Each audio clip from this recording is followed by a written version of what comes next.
মহাভারতের শকুনির স্বর্গলোক প্রাপ্ত হওয়ার কারণ। নমস্কার বন্ধুগণ, ধর্মসঙ্গম চ্যানেলে আপনাদের সবাইকে সুস্বাগতম।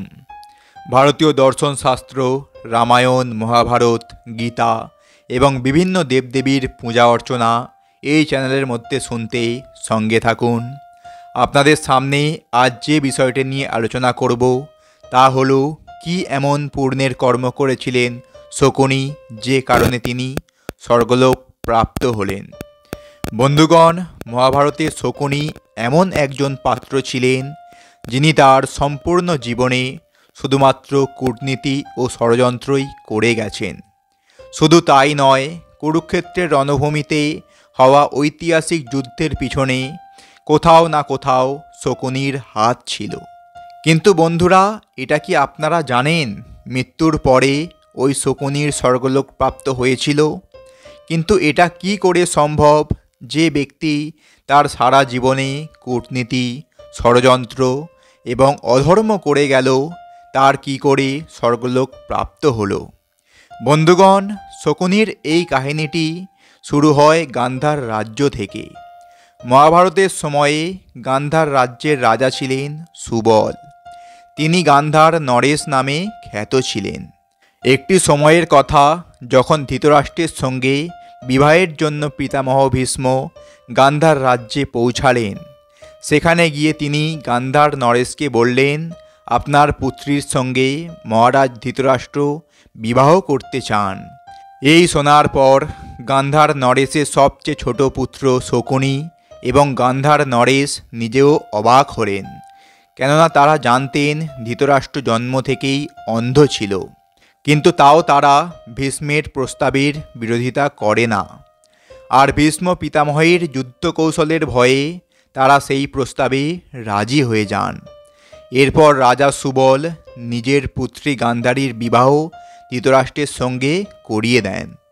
এদিকে ধৃতরাষ্ট্রের সঙ্গে গান্ধারীর বিবাহ হলো এবং গান্ধারীও নিজের চোখে সারা জীবনের জন্য পট্টি বেঁধে নিলেন। বলা হয়ে থাকে, এই বিষয়টির জন্য রাজা সুবল এত গভীরভাবে কষ্ট পেলেন, সেই কারণে তিনি তার সবচেয়ে বুদ্ধিমান পুত্র শকুনিকে এই বিষয়টির জন্য বদলা নিতে বললেন। সেই সময় গান্ধার হস্তিনাপুরের তুলনায় খুবই ছোট একটি রাজ্য ছিল। কিন্তু বন্ধুরা, কথায় আছে, বদলার আগুন কখনো ছোট অথবা বড় দেখে না। এরপর যখন গান্ধার নরেশ সুবলের মৃত্যু হয়, তখন তার দেহের হাড় দিয়ে শকুনি পাশা তৈরি করে।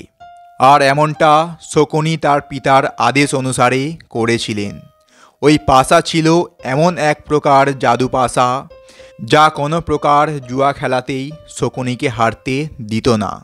আর বন্ধুরা, শকুনির সেই জাদু পাশার মাধ্যমে হস্তিনাপুরের বিনাশের কাহিনীর সূত্রপাত ঘটে। আর দ্বিতীয় কারণ হলো, গান্ধার নরেশের পুত্রী গান্ধারীর কুণ্ডলী দেখে পণ্ডিতেরা বলেছিলেন, যার সাথে গান্ধারীর বিবাহ হবে তার মৃত্যু ঘটবে। পণ্ডিতদের কথা মেনে নেওয়ার পর গান্ধার রাজ্যের রাজা সুবল তার পুত্রী গান্ধারীর বিবাহ প্রথমে একটি পাঁঠা বা ছাগলের সঙ্গে করিয়ে দেন। এরপরে যেমনটা আমরা সকলেই জানি, গান্ধারীর বিবাহ পরে ধৃতরাষ্ট্রের সঙ্গে হয়েছিল। বিবাহের পরে যখন ধৃতরাষ্ট্র গান্ধারীর প্রথম ওই বিবাহ সম্পর্কে জানতে পারেন, তখন সে গান্ধার নরেশ সহ তার পুরো পরিবারকে বন্দি বানিয়ে আটক করার আদেশ দেন। জেলের মধ্যে বন্দি করা গান্ধার নরেশ ও তার পুরো পরিবারকে রোজ এক মুঠো করে চাল দেয়া হতো খাবার জন্য। এমতো অবস্থায় খিদের কারণে তার পরিবারের একটি সদস্য মরে যেতে থাকে। তখন গান্ধার নরেশ শকুনিকে ছাড়ার বিনতি করেন মহারাজ ধৃতরাষ্ট্রের কাছে, যাতে শকুনি এর বদলা নিতে পারে। আর ধৃতরাষ্ট্র গান্ধার নরেশের কথায় রাজি হলেন।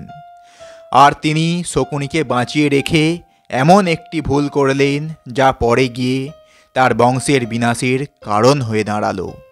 যাই হোক, শকুনি তার বুদ্ধি ও ষড়যন্ত্রের মাধ্যমে ধৃতরাষ্ট্রের বরপুত্র দুর্যোধনের প্রিয় পাত্র হলেন। শকুনির মনে প্রথম থেকেই কৌরব বংশের বিনাশ কী করে করা যায়, এই বিষয়টি মাথায় ছিল। এই জন্য সুযোগ পেয়েই পাণ্ডব এবং কৌরবদের মধ্যে যুদ্ধ বাঁধাতে শকুনি খুবই গুরুত্বপূর্ণ ভূমিকা পালন করেছিল। শকুনি সবসময় তার ভাগ্নে দুর্যোধনকে পাণ্ডবদের বিরুদ্ধে উস্কে দিত। শেষমেশ ওই উস্কানির ফলেই মহাভারতের যুদ্ধ সংগঠিত হয়েছিল।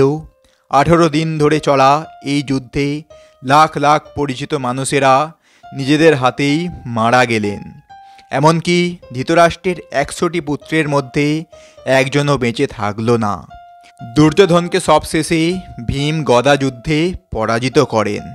ওখানে যুদ্ধের শেষ দিন অর্থাৎ 18তম দিন সব সময় কূটনীতি ষড়যন্ত্রের সঙ্গে চলা মামা শকুনি নিজের মৃত্যু থেকে নিজেকে বাঁচাতে পারলেন না। পাণ্ডবদের সবথেকে ছোট ভাই সহদেব শকুনিকে যুদ্ধে হার মানিয়ে তার বধ করেন। মৃত্যুর পর শকুনি যখন পরমাত্মার কাছে পৌঁছালো তখন শকুনির স্বর্গ লাভ হলো। এখন এমনটা জানার পর অনেক বেদবান আশ্চর্য বোধ করেন, এমন ষড়যন্ত্র করা ব্যক্তির স্বর্গলোক কিভাবে লাভ হলো? কেননা পাণ্ডবদের আগুনে পুড়িয়ে জ্বালিয়ে মারার ষড়যন্ত্র অথবা পাণ্ডবদের জুয়ায় হারিয়ে দ্রৌপদীর বস্ত্রহরণ সব কিছুতেই মামা শকুনির বিশেষ ভূমিকা ছিল। কিন্তু এত কিছু কূটনীতি ষড়যন্ত্র ও অধর্ম করার পরেও এমন অবস্থায় শকুনির স্বর্গলোক প্রাপ্তি কিভাবে হলো? বন্ধুগণ, আমাদের এই প্রশ্নের উত্তরটি মেলে শকুনির কর্তব্যপরায়ণতা থেকে।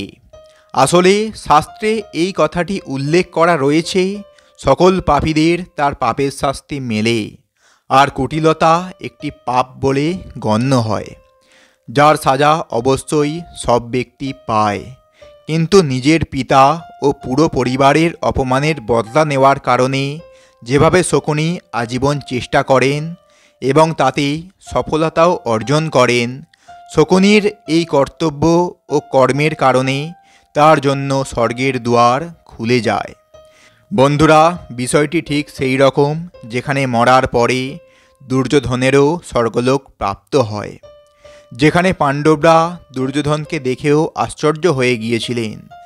এমনকি ভীম ধর্মরাজ যুধিষ্ঠিরকে প্রশ্ন করেছিলেন যে জীবনভর এত পাপ করল, তার কি করে স্বর্গলোক প্রাপ্তি হলো? তখন ধর্মরাজ যুধিষ্ঠির এর উত্তরে ভীমকে বলেন, শুরু থেকেই তার ভালো লোকেদের সঙ্গতি মেলেনি, এতে তার কোনো দোষ নেই, বরং সে যে কাজটি সম্পর্কে সবসময় ভেবেছে সেই কাজটিকে সবসময় সম্পূর্ণ করেছে। যেমন আপনার কর্ম এবং নিষ্ঠা আপনার জন্য সফলতার মার্গটি নিশ্চিত করে, ঠিক তেমনই আপনার কর্তব্যপরায়ণতা আপনার জন্য স্বর্গের দুয়ার খুলে দেয়। তো বন্ধুগণ, এটাই ছিল মামা শকুনির স্বর্গলাভের কারণ। তো বন্ধুগণ, আমাদের এই ভিডিওটি যদি ভালো লেগে থাকে তাহলে অবশ্যই লাইক করবেন, কমেন্ট করবেন এবং কমেন্টে আপনাদের মতামত জানাবেন এবং আমাদের এই চ্যানেলটি সাবস্ক্রাইব করবেন। ভালো থাকুন, সুস্থ থাকুন, নমস্কার, ধন্যবাদ। ঈশ্বর আপনাদের মঙ্গল করুক।